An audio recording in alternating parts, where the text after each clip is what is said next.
Nihilism, in the sense Nietzsche used the word, describes what happens to a culture when the things it used to rely on for meaning, like religion or the shared story a community tells about why life is the way it is, loses its authority and nothing of equal weight takes their place. His line from the gay sign, "God is dead and we have killed him," is described as a diagnosis. Let me explain why. The passage has a figure called the madman walking into a marketplace with a lantern, announcing the death of God to a crowd that does not yet understand what he is talking about. Nietzsche's point in that passage is that the consequences of the loss had not yet been worked out by the people living through it. Nihilism, in his sense, is the condition a society ends up in after those sources of authority are gone. And his central question was what a person can build once they are inside of it. A good example of this is atheism, the modern Western world. God is out of the picture, and we therefore have to replace that hole. Another perhaps more disturbing example of nihilism is very clearly visualized in Cormac McCarthy's The Road. The Road is a 2006 post-apocalyptic novel, and it was later adapted into a 2009 film. In this video, we are going to cover the 2009 film. The Road follows an unnamed father and his son walking south through a post-apocalyptic America. Ash is blocking out the sun, so nothing grows, and the surviving humans have largely turned to cannibalism to stay alive. The father is dying of what seems to be tuberculosis, and he is pushing the boy towards the coast because he believes it's the only chance either of them has. Along the way, they break into a once grand house to look for food and find a cellar full of naked people being kept alive as livestock. Some are already missing limbs, and they escape just before the owners return. Later, they stumble on a backyard bunker stuck with canned food and clean sheets. At the end of the novel, the father dies of his illness. The boy is found on the road by another traveler who takes him under his protection. What makes The Road such a good depiction of nihilism is that McCarthy has stripped his characters of every outside source of meaning, and yet the father, in an act of what you'd call positive nihilism, tries to build some kind of meaning for himself and his son. The father keeps mentioning that they have to keep carrying the fire. The boy asks what it means, and the father cannot give a real answer. Carrying the fire becomes a metaphor for that they are still good, their goodness still matters, and that some thread of moral worth is being preserved in a world where everything else has collapsed. The phrase is doing the work that religion and culture used to do, without any of the support those things provided. The book states directly that the father does not fully believe it himself, and says this to the boy regardless. This is the task Nietzsche described as the work that would follow the collapse of inherited meaning constructed by a person with nothing outside of them to back it up.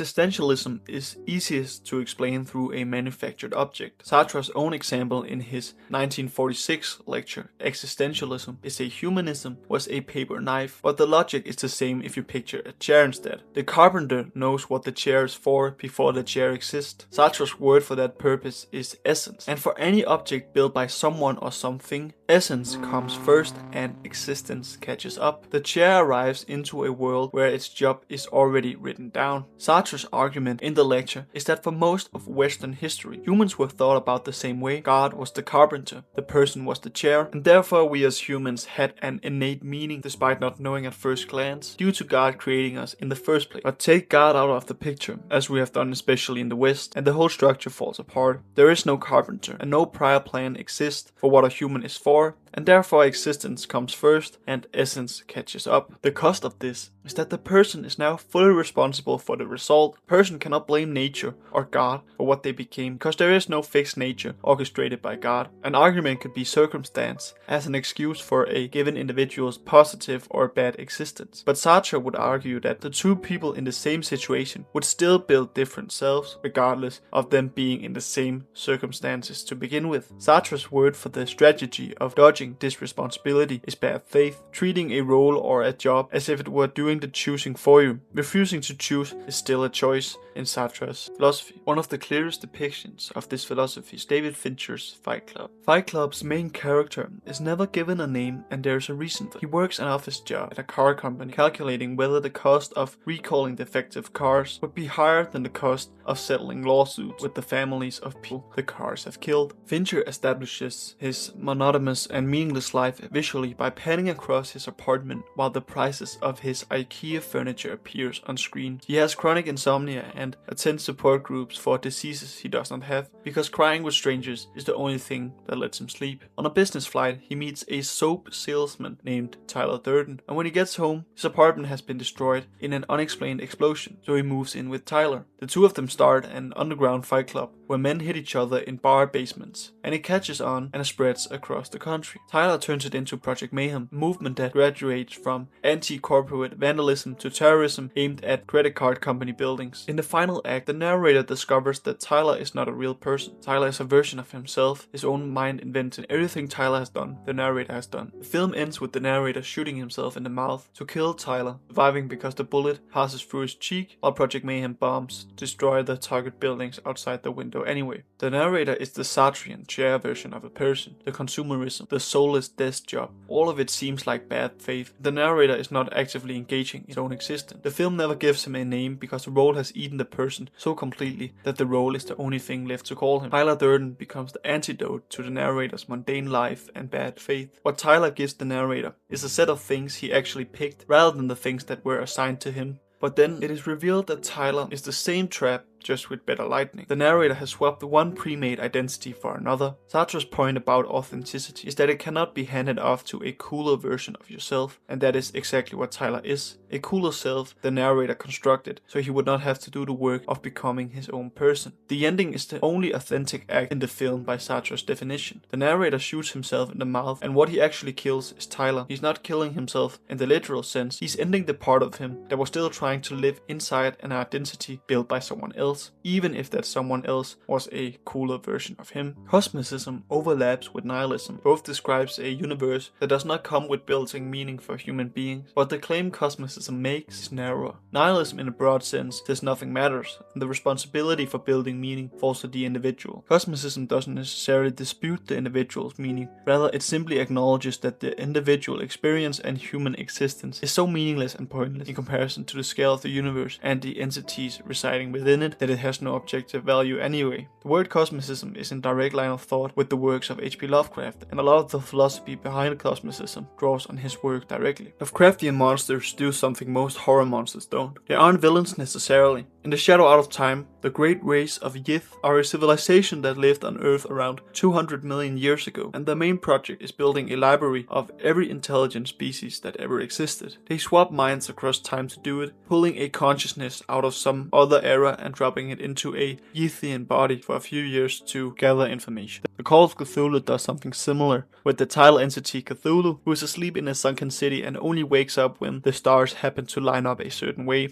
The humans who find Cthulhu are sailors who stumble onto the city by accident after an earthquake pushes it above the surface, and Cthulhu notices them the way you would notice an insect in the room. The horror works because Thing on the other side is operating at a scale where human life does not register. A film that holds this philosophy for its entire runtime is John Carpenter's The Thing. The Thing takes place at an American research station in Antarctica, the winter of 1982. A Norwegian helicopter crashes near the station while chasing a sled dog, and after the Norwegians are killed in the confusion, the Americans take the dog in. That night the dog turns out to be something else, an alien life form that can assimilate any organism it touches and then imitate it cell for cell from the inside out. The station's biologist Blair figures out what the creature can do and runs a simulation showing it could assimilate every living thing on Earth within 3 years if it reaches civilization. Blair has a breakdown and the rest of the crew locks him in a tool shed. From that point, the men start to suspect each other because the Thing may already be intimidating any of them. McReady, the helicopter pilot played by Kurt Russell, devises a test using a heated copper wire charged to a sample of each man's blood because the Thing's blood will react as a separate organism trying to save itself. The test exposes one of the crew as a Thing, and the resulting chaos kills most of the remaining men, and the last shot of the film is McReady and another survivor named Charles sitting in the snow watching the base burn, neither of them sure whether the other one is still human. What makes The Thing such a good depiction of cosmicism is the nature of the Thing itself. The creature never gets a perspective of its own, no monologue and no flashback explaining where it came from or what it wants. It seems like the only motive it has is to eliminate the men on board and basically survive, which in of itself plays into the philosophy of cosmicism, the fact that there are things in the universe that are so different to us that trying to understand it or conceptualize it would be inevitable failure.